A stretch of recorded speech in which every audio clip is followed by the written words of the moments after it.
Bonjour à tous. Aujourd'hui, nous vous avons réservé une émission très attendrissante. Et oui, les bébés sont à l'honneur. Alors, des bébés tigres, des bébés pandas.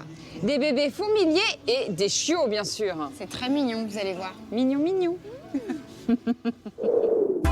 L'année commence tout en douceur avec les animaux de l'hiver. Élodie et Sandrine vous proposent un numéro spécial Bébés Animaux. En Belgique, Sandrine aura la chance d'assister au premier jour d'animaux sauvages. Un tout jeune fourmilier bien accroché et même un petit panda. Là, on l'a vu, là. C'est une boule de poils. Dans l'est de la France, au zoo d'Amnéville, Élodie participera à la pesée d'un petit rhinocéros plein d'énergie. Oh, c'est trop mignon, il vient me voir, regardez. En Normandie, sous la serre de Biotropica, Sandrine s'approchera d'un bébé paresseux. Regardez, quelle chance.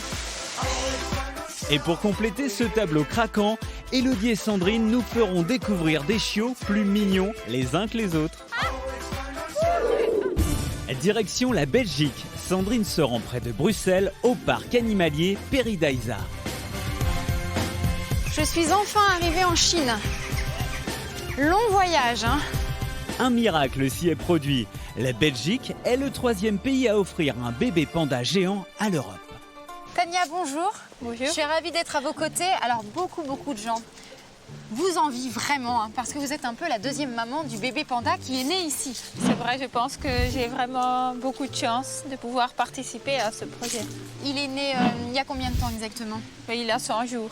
100 jours. Alors, ce qui est vraiment incroyable chez les pandas, c'est qu'ils naissent tout petits, tout roses, pas du tout blanc et noir. Oui, c'est vrai, c'est aussi pour ça que c'est très difficile les premiers 100 jours, parce que c'est tellement petit, c'est tellement délicat.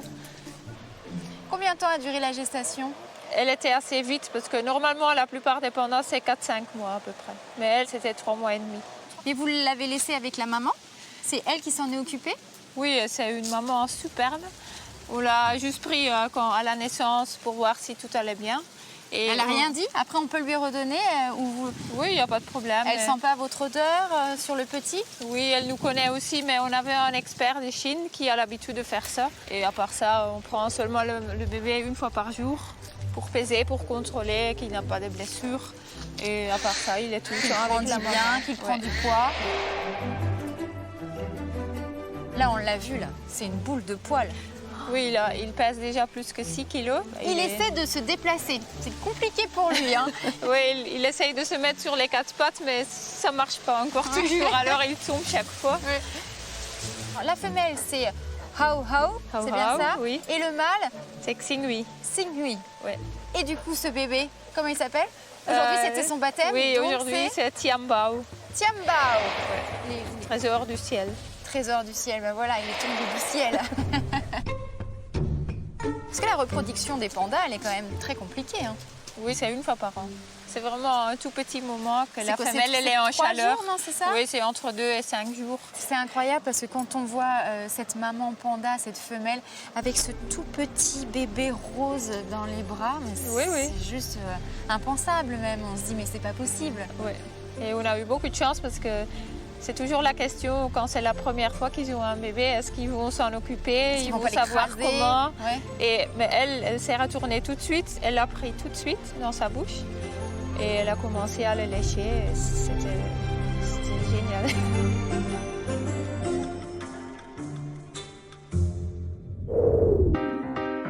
Notre aventure se poursuit à quelques kilomètres de Metz, au parc zoologique d'Amnéville, où Élodie va faire la rencontre d'un très gros bébé.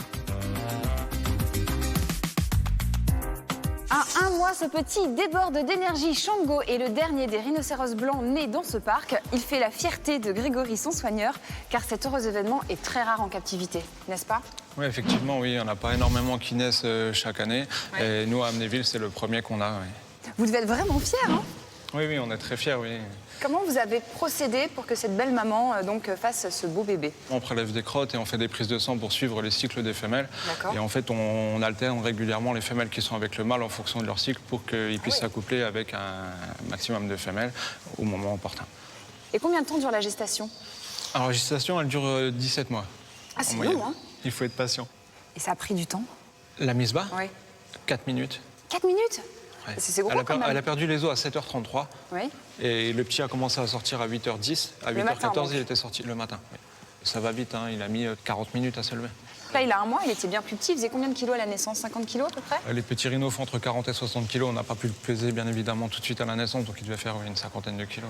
Et si on allait le peser là pour savoir s'il a pris un peu de poids? Enfin, j'imagine que oui, hein, en 1 mois. C'est sûr et certain qu'il en a pris. Sûr, Combien, je ne sais pas encore, mais il en a pris, c'est sûr. On va voir? Sans problème, allons-y. Oh, d'accord.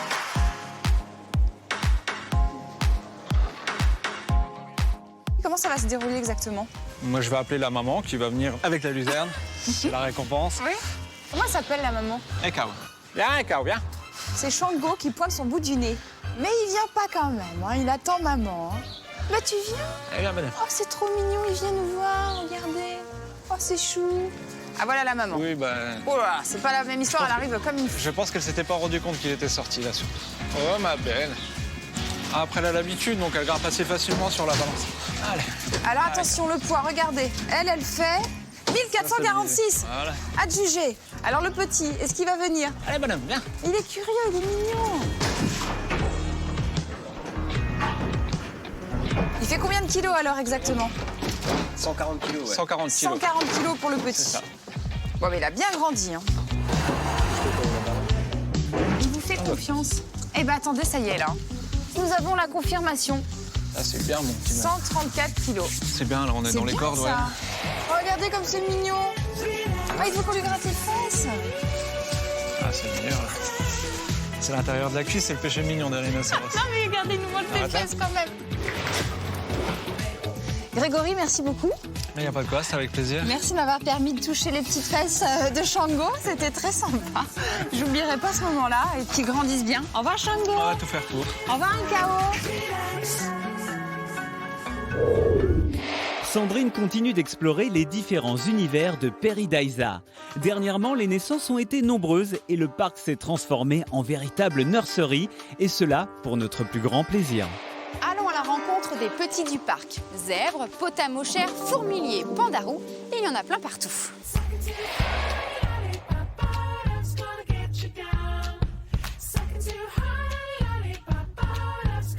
Avec Vincent, regardez où nous nous trouvons.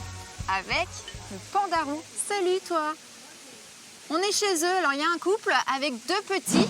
Ils sont nés le 22 juin, donc ils ont 11 semaines aujourd'hui. Et ils doivent être avec les parents dans l'arbre, je pense. Là-haut? Ouais. Ils sont juste là.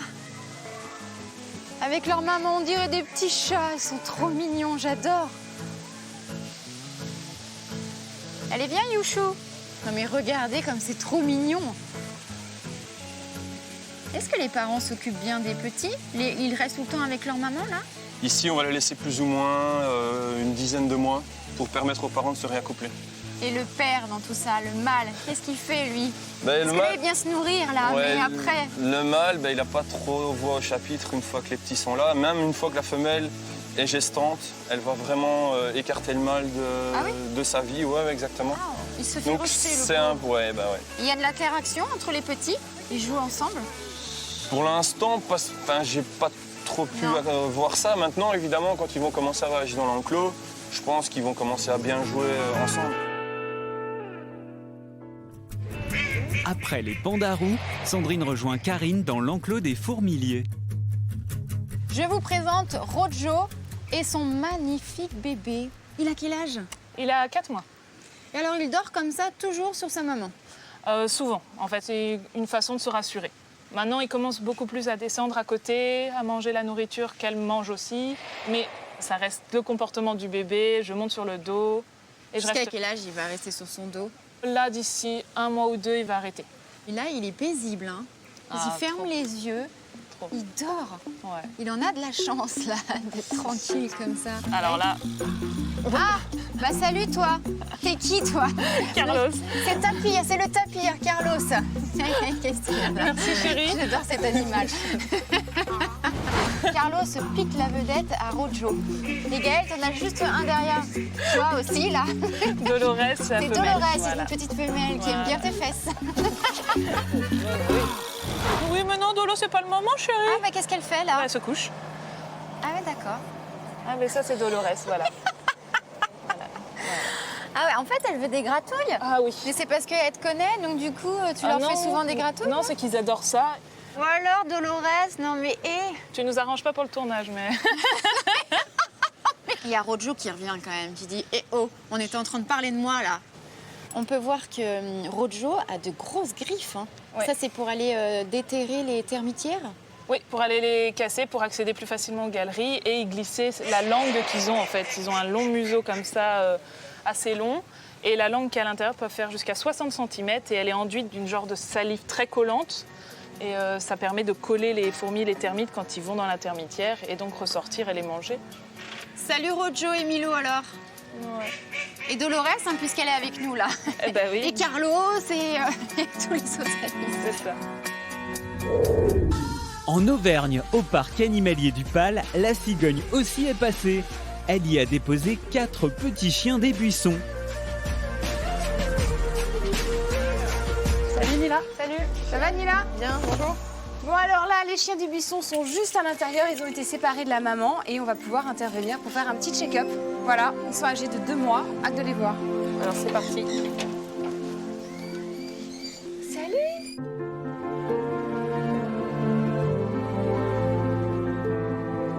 Mais qu'est-ce que c'est mignon!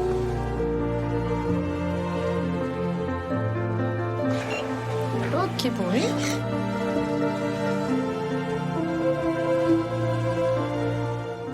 Christophe, il faudrait le stéto, s'il te plaît. Pas de souci. Merci. T'es assistant aujourd'hui? Ouais, c'est bien. On est en équipe. Il fait tout. Il fait le veto, il fait le son. Christophe, multitâche. Hein? Ouais.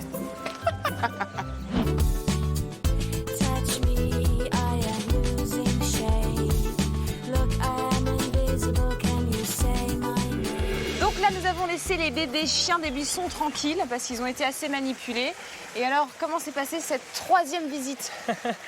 Eh bien, ça s'est plutôt bien passé. Ce sont des animaux qui sont stressés, mais c'est plutôt intérieur. Donc, du coup, c'est vrai qu'ils n'essayent pas de nous attraper, ils restent immobiles. Ah oui, donc, aucune agressivité. Voilà. Hein. La maman les a bien élevés. Je pense qu'ils ont compris que quand ils étaient dans la gueule ou dans les mains, ils ne doivent plus bouger. Et du coup, c'est vrai qu'ils sont restés stoïques. Donc là, à 2 mois, tu as regardé, donc tu es plus sage, en effet.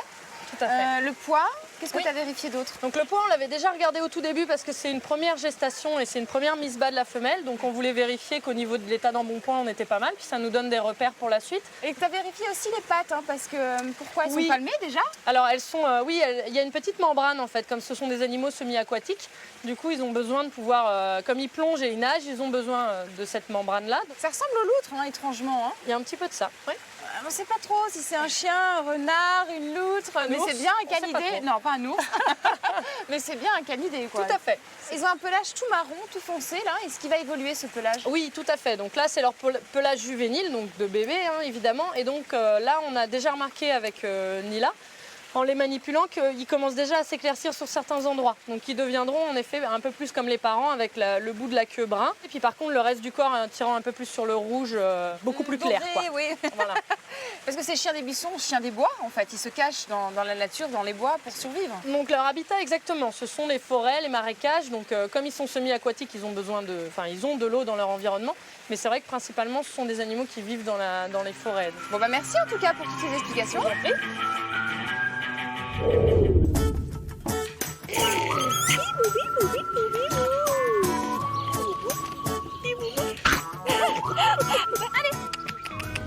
Notre tour d'horizon des bébés animaux se poursuit près de Lyon, à Châtillon-la-Palue. On retrouve Sandrine en pleine séance de câlinothérapie avec des chiens très mignons. Regardez, les petits font le ménage là. Regardez cette patate. Lui, c'est le plus gros, hein, j'ai l'impression, Kaylee. Hein. Il mange bien la cantine. Il mange bien la cantine. La cantine est bonne, effectivement. Ah, maman, tu le nourris bien, lui. Hein. Tous ces petits. Voilà. Elle s'appelle comment? Gaïka. Gaïka, t'as fait de beaux bébés. Hein.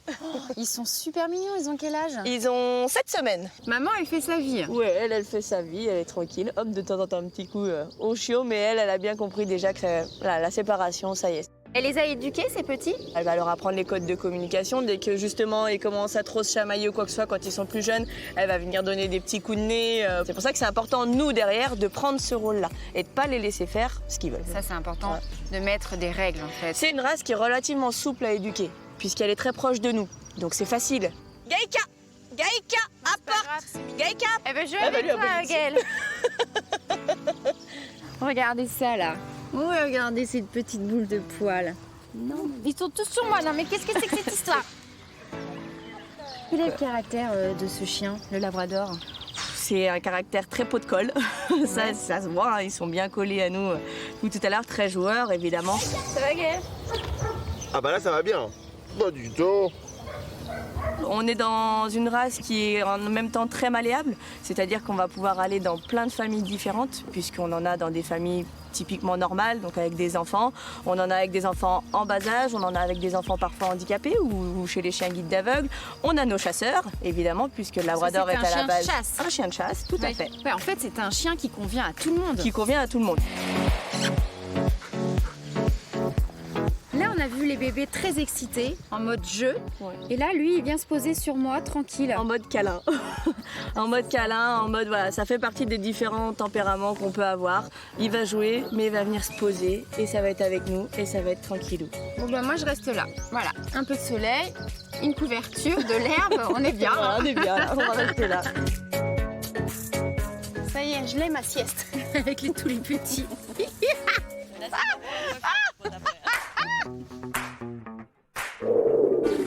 Le furet est le 3e animal domestique en France. Alors c'est sûr, chez Céline, vous allez craquer avec ces petits furets de seulement 4 semaines. C'est bien là? J'aime bien les furets. Parce qu'il est en train de tourner en fait. Oh pardon. 1 mois de vie, c'est trop mignon, tout petit, regardez. Et lui, on dirait une crêpe. Il est comme ça. Ils sont trop mignons. Bon alors, ils ont les yeux fermés encore à 1 mois? Et ouais, c'est une particularité du furet. Les bébés ouvrent les yeux entre 4 et 5 semaines. Eux, ils sont pas pressés. Et c'est vraiment très très différent de toutes les autres espèces de carnivores qui généralement ouvrent les yeux vers 15 jours, 3 semaines grand maximum. On sait pourquoi? C'est parce qu'en fait, ils vivent dans un terrier, ça leur sert peut-être pas à grand chose d'ouvrir les yeux. Alors, le furet qui descend du putois, on l'a sélectionné pour être un peu infantile. C'est ce qui donne son côté joueur. Mais c'est aussi ce qui fait, je pense, qu'il se développe très lentement par rapport à d'autres espèces. Et alors, quand on veut acquérir un furet, qu'est-ce qu'on doit faire? On doit les prendre à quel âge? Alors, on les prend à 2 mois. C'est important de trouver un élevage qui commence à faire un peu d'éducation parce que le furet, naturellement, quand il joue, il mordit, comme les chiots, sauf qu'eux, ils ont une peau très épaisse et que du coup, ils n'ont pas du tout la même sensibilité que nous. Au moment où il commence à mordre un peu fort, on l'arrête tout de suite. S'il nous attrape, on lui donne un petit coup d'ongle sur le museau pour le faire lâcher. Et ça, c'est le signal qui lui dit stop, là tu vas trop loin, on se calme. Et on ne peut pas lui proposer un jouet ou quelque chose d'autre à la place? Non, ils aiment beaucoup jouer avec nous en fait. C'est très très tourné vers l'homme. Lui, ce qui va surtout l'intéresser, c'est de venir voir l'homme et puis de jouer avec. Qu'est-ce qu'il fait là, celui-là? S'il veut pas comme ça que je l'attrape, c'est qu'il aura un petit peu de caractère. À quoi tu vois ça? Un furet qui a vraiment un caractère très cool, il va se laisser faire, il va rien dire. Là, il essaye en fait de me faire lâcher. Il n'y arrive pas. Et il râle. Et du coup, quand c'est ça, on attend qu'il bâille. Au moment où il bâille, ça veut dire que, en gros, il se soumet et qu'il se laisse faire. Voilà. T'es obligé d'attendre qu'il... Ah, c'est voilà. ça. À partir de quel âge un enfant pourrait savoir s'en occuper? 15 ans, à peu Ah oui, près. quand même. Ouais, quand même. Regardez Christophe en train d'imiter le furet. Il est comme ça, il est fou. Et on continue en Normandie. Sous la serre du parc Biotropica, Sandrine va se pencher sur le berceau d'un animal spécial, tout droit sorti d'un dessin animé.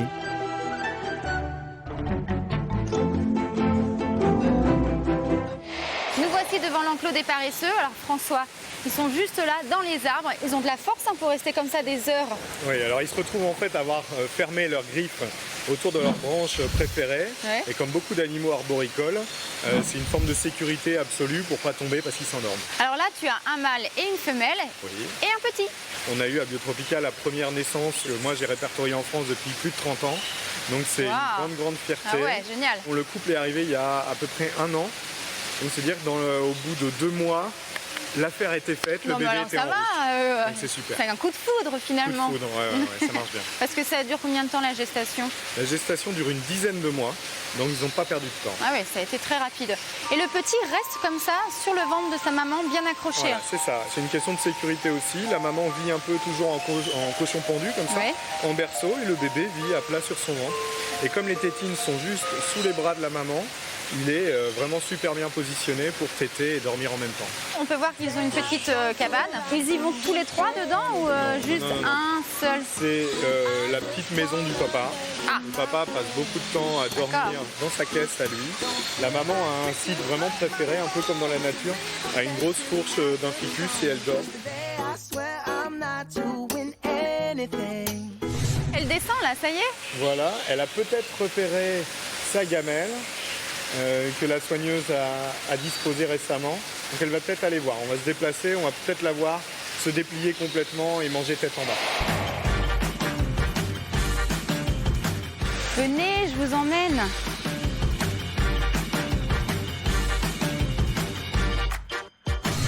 Regardez, quelle chance. On voit bien ces griffes, vous avez vu comme c'est grand? Alors regarde. On voit, tu vois, trois griffes à l'arrière et 2 griffes à l'avant. Les griffes à l'arrière ne sont pas réellement offensives. Hein. Enfin, par nature, c'est un animal très très pacifique. On dit paresseux, mais quand même, elle se déplace vite. Hein. Ouais, elle se déplace vite parce qu'on s'est un petit peu approché, qu'elle a aussi son bébé, donc elle a peut-être un comportement un peu protecteur malgré tout. Mais pas de panique, hein. Elle va récupérer pendant plusieurs heures sans bouger. C'est vrai? Ah oui, oui, oui. Merci François, hein. C'était super sympa. Avec plaisir.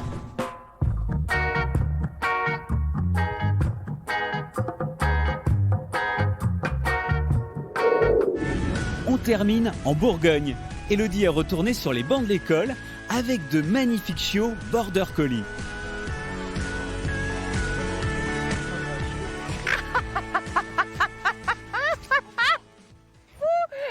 Regardez-moi ces bouilles. Ici, c'est l'école des chiots pour les futurs chiens de berger.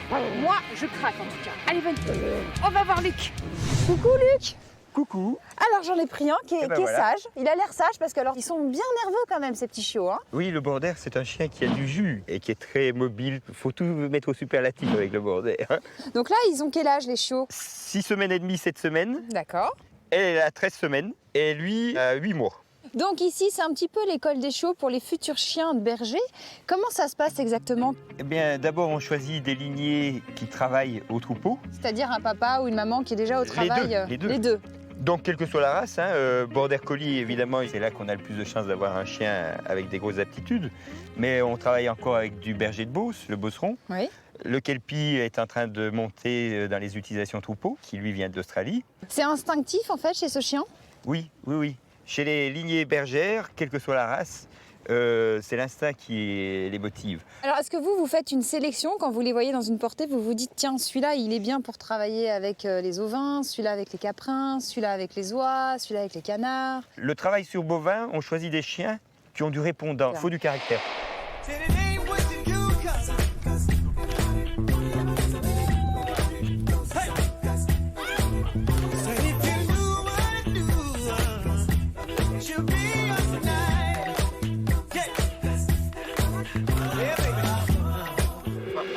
Apprenez à aller vers les animaux.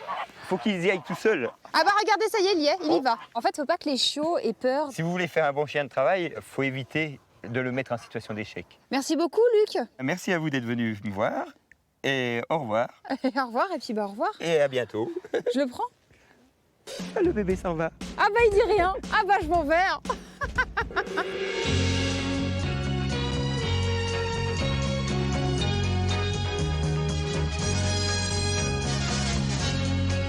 Ça va, Christophe?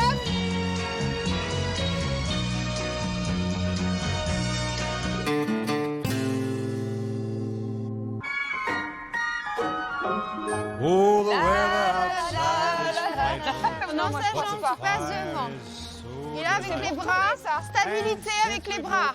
On regarde loin devant soi. Eh, t'as oublié de téléspectateurs, là, faut dire au revoir.